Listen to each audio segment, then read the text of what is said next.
Howdy folks, and welcome back to World of Tanks with the mighty Jingles. Just a quickie for you today, a single battle replay, but trust me, it is a good one. And the reason you're getting a quick video today is because as soon as I finish doing this video, I'll then have to get hard at work at editing and rendering my Armoured Forces preview video. But why are you working on two videos at once, Jingles? Just show us the Armoured Warfare footage already. Well, I wish it was as simple as that. Unfortunately, Armoured Warfare is covered by a non-disclosure agreement, and it's probably going to be covered by a non-disclosure agreement for a good long time. So I have to get permission from Obsidian Entertainment to make public any video footage that I want to upload, so they basically have to approve it first. Exactly the same as the situation with the World of Warships closed beta test weekend video that I did.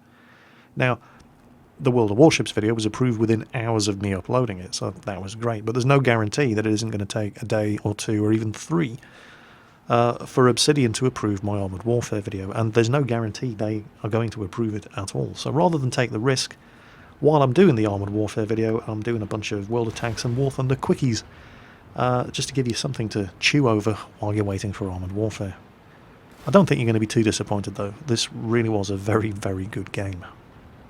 This is Jammin 1410 driving the STB-1. It's a Japanese Tier 10 medium tank, and he's on the highway map. Obviously, it's a Tier 10 game. He's in a Tier 10 medium tank. In common with all of the other Tier 10 mediums, the STB-1 fires APCR ammunition as standard. So that's not gold ammunition in this tank. The gold ammunition in this thing is high explosive anti-tank ammo. You can see he carries 10 rounds of it there. Likes to keep it handy for close encounters. I featured an STB-1 replay in the latest episode of The Good, the Bad and the Ugly, and I do like this tank, even though I don't actually have one yet. In fact, I'm only as far as Tier 8 in the Japanese medium tank line. Ooh, that was unfortunate. Well, he's found the enemy. That's one way of finding them. So, what have we got up front? He's traded shots with the Object 140 up there, but he's come off best. The 105mm gun on the STB-1 has higher alpha damage than the Object 140's 100mm gun. There's also a Death Star back there. Now, the Death Star took a hit from somebody, and that AMX just took a pot shot at him, and is now backing off. And missed, which is nice. Is he going to get a shot into him? Doesn't have... Oh, that was not bad. Didn't have an awful lot to shoot at, thanks to the gun depression peeking over the top of the hill there. All he could really see was the top of the turret, the AMX, but he hit him anyway. Oh, shit the bed, there's the Death Star. And his gun is pointing this way, and he has been spotted. Oh! You could feel the wind of that one whizzing by. Well, it looks like they got the enemy on the back foot here. However, there's two pretty big artillery in this game. You really don't want to be sitting still. So far, he's only taken that one hit from the Object 140. He's kept this thing moving. Looks like the Batchat was hiding down there on the near side of the hill while he reloaded his gun. There's that little object. Nice shot right in the side of the turret. The Object 140's turret is not bad from the front, but from the side... And again... That's not that good from the front either. And he's down. Okay. T-57 heavy there, backing up, probably reloading. What else do they have? They've got a T-62A down there to the east. He's probably hiding underneath the highway bridge. But the Batchat's moving up. Pokes the ridgeline. And... Yep, spots the Object 268. Not interested in getting shot at by the Object, but it looks like... Oh, yes, taking flanking fire from the T-62A. There he is. And the Batchat nails him. So, things are going well on this flank. They've been very aggressive. They've pushed the enemy team right back into their base. But, look at the map. If you see that friendly AMX 5120 who is leaving the town and is heading this way, that one decision is about to have radical consequences. Now, I'm not saying for a second that what's about to happen is completely the fault of the guy in the AMX 5120, but he was in the perfect position to come up behind the enemy tanks in the town who were pushing his own teammates back, and instead he's abandoned them. They're now outnumbered 6-2, they're going to die very quickly, and instead he's coming back over here to assist in the attack on the enemy base. I'm sure it seemed like a fantastic idea at the time, but with the benefit of hindsight, it turned out not to be. The friendly Batchat 15558 he's already out of there. He saw the danger ages ago, and he's almost on the other side of the map already. The friendly Batchat 15555, on the other hand, doesn't appear to realise the danger he's in. Tank destroyers are moving up to try to cover. I mean, they've just lost the last tank in the town. The IS-7's gone down. Meanwhile, Jammin here and the rest of the mediums are working over the last remaining enemy defenders. The AMX 5120 has just died. He came all the way over here for nothing. There's just that E75 and I think the Death Star left. But they've lost the town. And they wouldn't have lost the town this easily if the AMX 5120 had exploited the perfect position that he was in to pop up behind those attacking enemy tanks and give them a spot of rough handling from behind. But, you know, could have, should have, would have, didn't. So they're going to have to deal with the hand that they've been dealt. Some great artillery fire there, finishing off the Death Star. There's just the C-75, but what are the enemy team doing? The tank destroyers have moved over to intercept, and they have made some contact, but there were more enemy tanks in the town than that. They're coming back to defend their cap, aren't they? Jammin's already turned his STB-1 around in anticipation of having to go back and defend his own flag, but then enemy tanks in the open, and it's a turkey shoot. His first shot blew the tracks off the Object 430, and that is not a position you want to be in that tank, or any tank for that matter. Right in the open, immobilised, sideways onto incoming fire. That's just making it easy. He's nailed the 430. Unfortunately, they've just lost their Batchat, and then another tank just went down, and here comes the enemy T-57 Heavy. Now, he's basically engaged in a broadside gunnery duel with the friendly T-57 Heavy, which is great because it means Jammin can nail him and then pull back because he will have been spotted.